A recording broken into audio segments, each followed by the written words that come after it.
Okay guys, welcome back to another edition of the Urban Homesteader.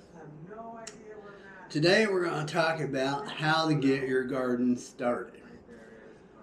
We've moved to a new house, so the land has not been touched out back. That's why we're going to do a soil test kit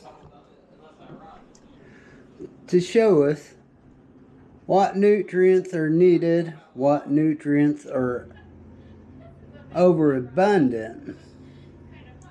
This test kit by Rapid Test Soil Test Kits is pretty handy. You can do up to 40 tests with your soil with these little capsules. You put the soil and some water in these little containers, put the capsule, open it up and put the powder into this little compartment on this side of the testers, and it'll tell you what kind of fertilizer you do or do not need. So let's get to it.